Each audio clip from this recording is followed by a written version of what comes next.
Diascofoot, miroir du football de la diaspora congolaise.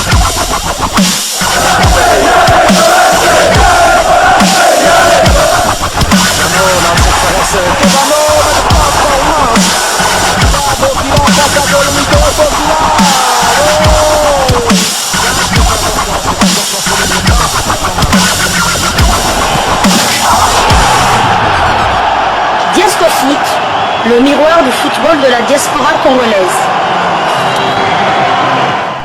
Vous êtes sur Diascofoot, le miroir du football de la diaspora congolaise.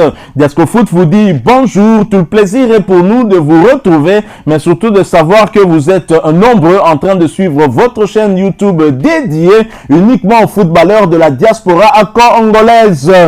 C'est l'heure de partager avec vous quelques news que nous avons pu récolter pour vous. Nous allons vous parler de certains internationaux congolais dont on a des informations. Certains sont d'ailleurs convoqués par Sébastien Desabre pour ce match de la 5e journée des éliminatoires de la CAN Côte d'Ivoire 2023. Nous débutons donc ce numéro par le Soudan. Le Soudan, vous l'avez compris, pour parler de nos internationaux qui évoluent du côté de Al Hilal. Nous allons donc parler mercato. Un cadre tanzanien se serait renseigné sur l'international congolais Godi Lilepo Maccabi. Godi Lilepo Maccabi pourrait prendre la direction de la Tanzanie quelques semaines après son retour du Soudan où tout s'est arrêté à cause de la guerre. L'international congolais s'entraîne au pays et va bientôt prendre la direction de Yaoundé pour rejoindre les Léopards dans le cadre de la 5e journée des éliminatoires de la CAN Côte d'Ivoire 2023 pour aller à Franceville au Gabon affronter les Panthères du Gabon. Mais des questions se posent sur son avenir. Lui qui était sur une bonne dynamique avec le club soudanais d'Al Hilal, tant en championnat que sur le continent. Selon les médias tanzaniens, Godi Lilepo Maccabi pourrait évoluer au sein de Simba SC, donc rejoindre notre international congolais convoqué par Sébastien Desabre. Il s'agit bien de Enoch Inonga Baka, son ancien coéquipier du côté du Football Club Renaissance. Le club entraîné par le Brésilien Robertinho a contacté Al Hilal pour s'offrir les services de l'ancien attaquant de l'SV Club.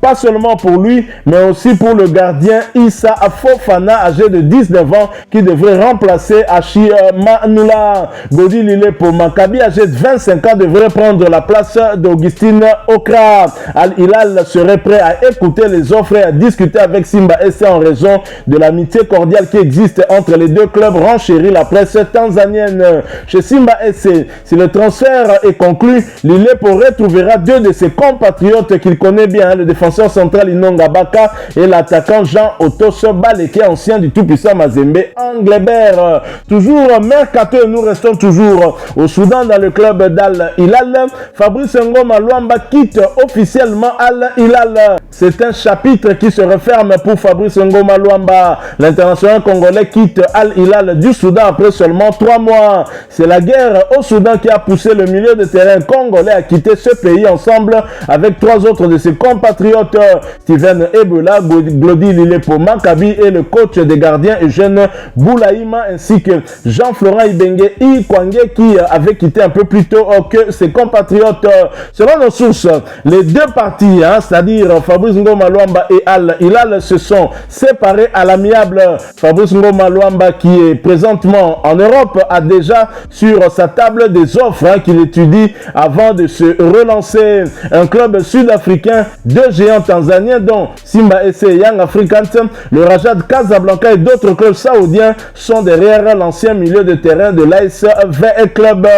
Voilà donc, nous restons toujours au Soudan puisque nous avons parlé de 2 internationaux. Nous allons maintenant parler de l'entraîneur Jean-Florent Ibenge Ikwangé qui s'exprima sur Top Congo et revenu sur les conditions de son départ de l'ASV Club. Et Jean-Florent Ibenge pointe du doigt Bestine Kazadi. C'est Bestine Kazadi qui m'a poussé à la porte.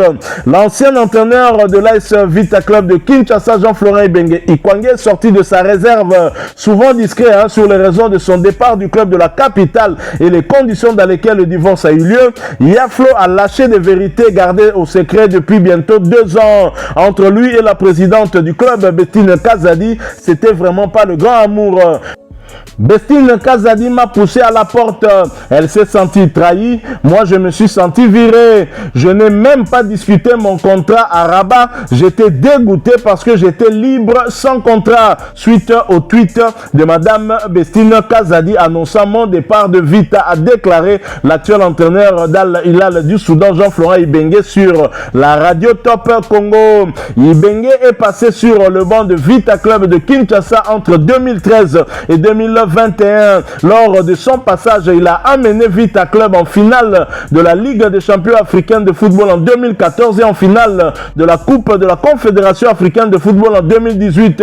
Sur le plan national, Jean-Florent Ibenge Ikwange a remporté à 3 reprises le championnat de la Lina Foot, championnat d'élite en République démocratique du Congo. Jean-Florent Ibenge qui a été poussé à la sortie par Bestine Kazadi, qui avait certainement une autre vision, mais Bestine Kazadi dont la gestion de V-Club ne convainc pas à d'autres supporters de ce club. Mais nous n'allons pas nous attarder sur cette équipe car ça ne concerne pas le cahier des charges de cette émission, parce qu'ici nous ne parlons que des footballeurs congolais ou des entraîneurs de la diaspora congolaise. Jean-Florent Ibenge Ikwange en fait partie puisqu'il n'entraîne plus en République démocratique du Congo mais en dehors. Alors nous allons poursuivre avec ces quelques informations qu'on a pu récolter pour vous parler d'un autre international congolais qui malheureusement a décliné la convocation pour des raisons personnelles. Il s'agit de Peli Rudok Mpanzu qui est considéré comme une légende par son club.